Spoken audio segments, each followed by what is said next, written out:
Question number 9 में क्या कह रहा है, इन ट्रायंगल एबीसी, एक त्रिभुज एबीसी दे रखा है, and right angle at B, समकोण किस पे है, बी पे है। तो सबसे पहले आप एक त्रिभुज बनाओ, यानी ट्रायंगल बना लो भाई। ये आपने एक ट्रायंगल बनाया और इसमें क्या करना है आपको, ए बी और सी बनाना है। और क्या बोला है, बी 90 डिग्री का है, ठीक है। अब tan a किसके बराबर दे रखा है, 1/√3 के। tan a किसके बराबर दे रखा है, 1/√3 के। तो सबसे पहले आपको क्या करना है, ये जो रेशियो दे रखा है इसको लेट कर लो। tan a किसके बराबर हो जाएगा, 1k एंड √3 के। के क्या है, एक रियल नंबर है। रेशियो में जब भी दे रखा है तो उसके साथ हम क्या, एक रियल नंबर का मल्टीप्लाई कर दें। वेयर के इज रियल नंबर, वेयर के इज रियल नंबर। ये बात क्लियर है। अगर अब ये बात समझ में आ गई तो अब tan होता क्या है, tan होता है परपेंडिकुलर अपॉन में बेस। तो भाई ये b है 90, तो AC जो होगा वो आपका क्या होगा, हाइपोटेन्यूज होगा। आगे बात समझ में। अब इसके अकॉर्डिंग, ए के अकॉर्डिंग, ए के अकॉर्डिंग का मतलब कि ए वाली लाइन क्या हो गई, बेस हो गई। ए वाली लाइन क्या हो गई, बेस। तो ए की वैल्यू आ गई 1k और BC की वैल्यू आ गई √3 के। यानी आपको क्या निकालना है, AC निकालना है। तो AC किसके बराबर होगा, AC बराबर होगा, पाइथागोरस थ्योरम का यूज करेंगे भाई, in triangle ABC,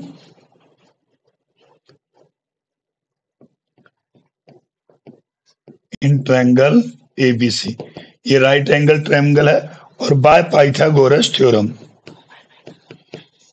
Pythagoras theorem. और पाइथागोरस थ्योरम में क्या है, AC का स्क्वायर,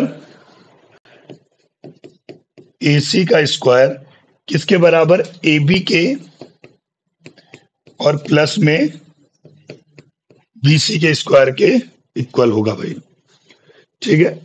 तो AC, AB की वैल्यू कितनी है, 1k,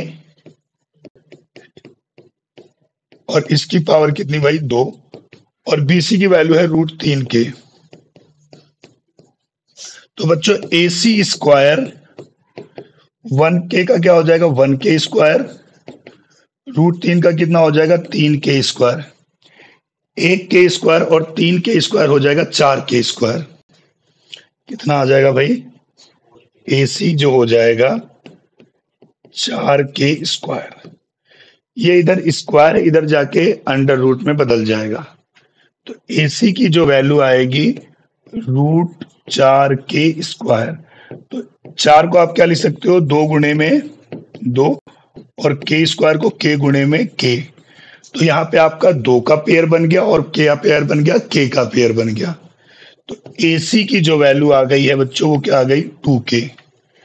यानी जो आपका हाइपोटेन्यूज आ गया वो आ गया आपका 2k। अब क्वेश्चन में बोला कि साइन ए कोस सी, कोस ए साइन सी, ये निकालना है, ठीक है। साइन ए यहां पे लिख देते हैं हम। जो फर्स्ट पार्ट है आपका साइन ए कोस सी, कोस ए और साइन सी निकालना है, ठीक है। यहाँ पे मैं वही ट्रायंगल आपके लिए दोबारा बना के दिखाता हूँ। ये रहा आपका दूसरा वही वाला ट्रायंगल, ए बी और सी। यहाँ पे ये आपका 1k है, ये आपका √3k है, और ये आपका 2k है, और ये बी आपका कितनी डिग्री का है, 90 डिग्री का है। अब साइन ए निकालना है। क्या निकालना है, साइन ए क्या होता है, परपेंडिकुलर अपॉन में हाइपोटेन्यूज होता है। भाई बी 90 है तो हाइपोटेन्यूज कितना आ गया, 2k आ गया। हाइपोटेन्यूज कितना आ गया, 2k आ गया। अब ए दे रखा है तो ए वाली लाइन क्या हो गई, आपकी बेस हो गई। तो परपेंडिकुलर कितना हो गया, √3k। कितना आ गया भाई, √3k। ऐसे ही कोस सी की निकाल लेते हैं। क्या निकालते हैं, कोस सी। ये क्या होता है, बेस अपॉन में हाइपोटेन्यूज। तो जैसे ही हाइपोटेन्यूज तो भाई वही होगा, ये 90 है, तो 90 के सामने वाला हाइपोटेन्यूज की वैल्यू तो 2k आ गई। सी वाली लाइन बेस है, तो बेस क्या आ गया, √3k। ठीक है, जहां पे अगर ये देखो इसमें क्या दे रखा है सी, तो कौन सी एडजेसेंट साइड कौन सी होगी, BC, तो बेस क्या हो गया √3k। फिर क्या चाहिए आपको, एक कोस ए, सेम फॉर्मूला बेस अपॉन में हाइपोटेन्यूज की तो वैल्यू सेम वही होगी, क्योंकि हाइपोटेन्यूज तो भाई फिक्स होता है, चेंज नहीं होता 90 के डिग्री के सामने वाला। पर यहाँ पे क्या दिया है, ए, तो ए वाली लाइन क्या हो गई आपकी, बेस। तो बेस कितना आ गया, 1k। आगे बात समझ में। और फिर क्या, साइन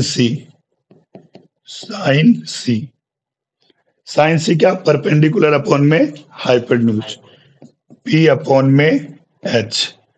तो H तो वही भाई 2k, एंड सी वाली लाइन कौन सी है, ये, तो ये वाली लाइन आपकी क्या हो गई, बेस, और इसके अपोजिट क्या है, ये, तो 1k क्या हो गया आपका, परपेंडिकुलर। ठीक है, अब आप यहां पे ध्यान दो, सब में जितने भी हमने क्या हो जाएगा रेशियो निकाले, सब में क्या है ना, ये तो क्या हो जाएगा, सॉल्व हो जाएगा। तो आपके पास क्या वैल्यू मिलेगी, √3/2, क्या वैल्यू मिलेगी, √3/2, ये क्या 1/2, और ये क्या 1/2। अब निकालना क्या था आपको, साइन ए कोस सी प्लस कोस ए साइन सी। वैल्यू पुट कर देते हैं, क्या साइन ए की वैल्यू कितनी आई है भाई, चलो यहां लिख देते हैं, साइन ए कोस सी कोस ए साइन सी। साइन ए की वैल्यू हमारे पास कितनी आ गई, √3/2। कोस सी की वैल्यू भी क्या, √3/2। कोस ए की वैल्यू 1/2, और साइन सी की वैल्यू 1/2। √3 और √3 का गुणा भाई 3 आ जाएगा, रूट से रूट का गुणा होता है तो रूट क्या हो जाएगा, हट जाता है, कितना आ गया 3, और 2 का गुणा 2 से हुआ तो कितना आ गया 4, तो ये आ गया आपका 3/4, और इधर वाला भी आ गया 1/4। अगर डिनोमिनेटर एक जैसा होता है तो ऊपर वाले क्या हो जाएंगे, जुड़ जाएंगे। देखो इसका डिनोमिनेटर भी 3 है और इसका डिनोमिनेटर भी क्या है, 3 है। ठीक है, तो इनको जोड़ दो, ये कितना आ जाएगा भाई 4, 3 प्लस में 1, 4/4 कट गया, कितना आ गया इसका आंसर, 1 आ गया। सभी बच्चों को समझ में आ गई भाई ये लाइनें, हाँ ये आ गया ना, सभी को समझ में आ गया। अब इसमें सेकंड पार्ट पे अगर आप जाते हो, सेकंड पार्ट में क्या बोला है, कोस ए कोस सी माइनस साइन ए साइन सी।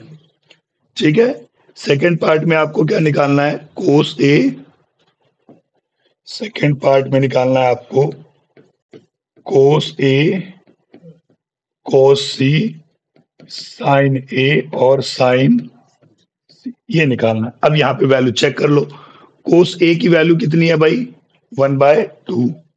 ठीक है, कोस सी की वैल्यू कितनी है, √3/2। साइन ए की वैल्यू कितनी है, √3/2।